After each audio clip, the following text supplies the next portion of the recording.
What tanks should you be playing to prep for Overwatch 2? We've obviously had access to one beta at this point. We've also gotten to see what's been played in Overwatch League. But what can you play in Overwatch 1 to get decent practice for Overwatch 2? To really be in a place where you can go, yes, this practice carries over and is helping me, and I'm going to hit the ground running. Well, to start with, let's look at which tanks have had the most value in Overwatch 2 so far. The prime picks have been Winston and Zarya. These two have won out as the most generally effective tanks. Winston has seen some dive comps. Zarya has seen some Zarya Reaper comps, as well as some Zarya Brig stuff. Some things like that. They've got quite a bit to them.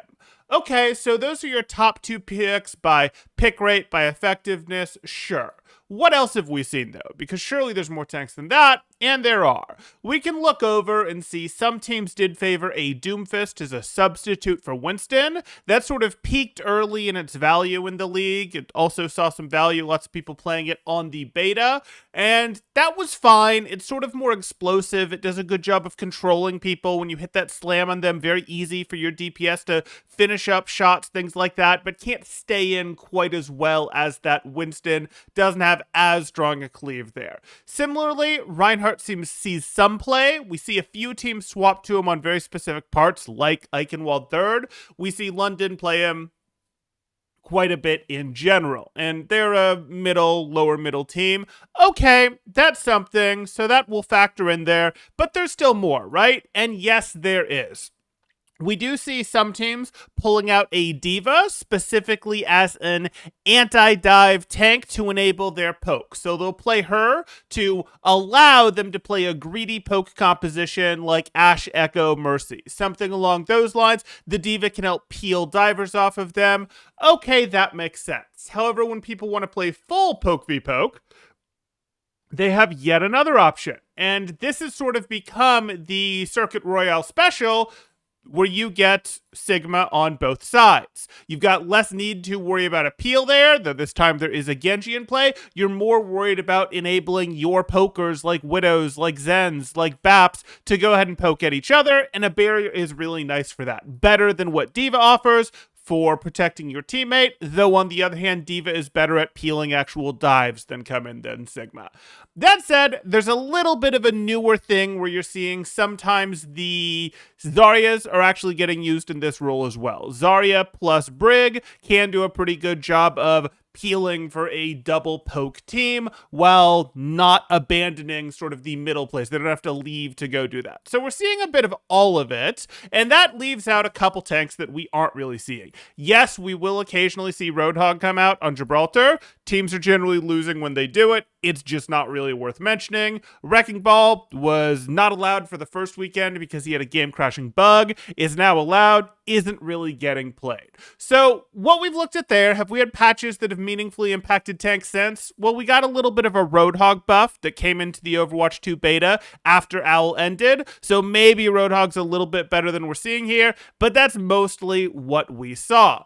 Okay, so is this just your answer? Do you just play these heroes, which we've sort of put in a tier list order where Zarya and Winston are the best. These four are situational. Sigma, Reinhardt, D.Va, and Doomfist. You know, either situational because Doomfist is sort of a substitute for Winston. D.Va could be used in peel situations, but maybe Zarya is better for it. Maybe D.Va's better for it. Sigma really is looking at poke v poke, which is basically Circuit Royale only, and it's pretty enforced as poke v poke. We had the illegal move referee call when a team tried to play Brawl, and then Reinhardt, who has some niche places that he can play. So is that just the answer? Well, no. And the reason for that is we have to think about these heroes changed for Overwatch 2. And if you're trying to level up on Overwatch 1 to hit the ground running, you can't play Doomfist. Doomfist is too different between Overwatch 1 and Overwatch 2. It doesn't really add up. Likewise, Reinhardt has seen some pretty meaningful changes. D.Va feels pretty different as a solo tank compared to a duo tank. She's still pretty heavily about that peel stuff, but it feels meaningfully different in Overwatch 2 versus 1. So how does this work? What do you do? Well, what I'd put as my tier order for actually playing on Overwatch 1 to prepare for Overwatch 2, it would look more like this. It might not seem too different, but it does make a difference. Obviously, Winston had changes in Overwatch 2. He's got a stronger bubble. He's got his right click that has some range to it. But those changes don't feel as, oh, the character is completely different now, as, say, some of the Reinhardt changes do, where Reinhardt is a fair bit more mobile with a shorter and much more controllable charge, that sort of thing. Zarya feels somewhat meaningfully different with 2 flexible bubbles instead of 1 bubble. So Winston, yes, had changes. All of these tanks got buffs going into Overwatch 2, but Winston feels the most like Winston moving from 1 to 2,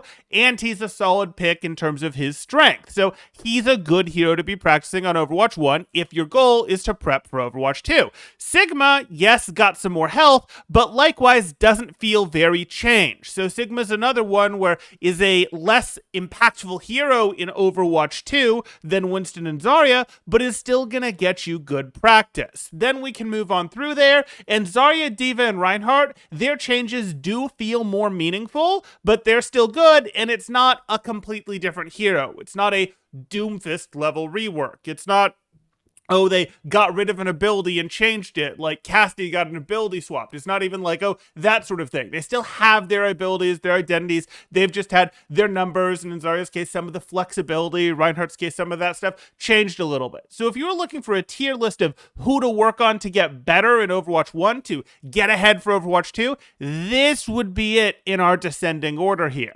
And then, hey, maybe Wrecking Ball will be better. He did get a buff on the later version of the beta. He got some of his boop distance restored. Roadhog also got buffs, so you can get more control over your whole hog. Okay, those could be pretty nice, but they don't seem like they're likely to catapult them to the top. Wrecking Ball more likely than Roadhog to see more meaningful playtime out of that at the top level, but you're not getting terribly good practice from working on either of these in the sense of their heroes didn't change too much, but they're not super useful. So if you're looking to hit the ground running, this is the order I'd recommend. If you're looking for the effectiveness of the tanks overall, it probably looks more like this. If you guys enjoyed the content, drop a like. If you look at this and go, no, Temporal, you're wrong, you should definitely be hard one-tricking Reinhardt or D.Va, or Wrecking Ball's actually secretly the king, definitely let me know that in the comments down below, as well as what you want to see next, either DPS or supports for this similar type of analysis. If you're enjoying the content, go ahead and drop a like, consider subscribing for more thought-provoking Overwatch and Overwatch 2 content, and I'll see you in the next one. Thanks, Temporal out.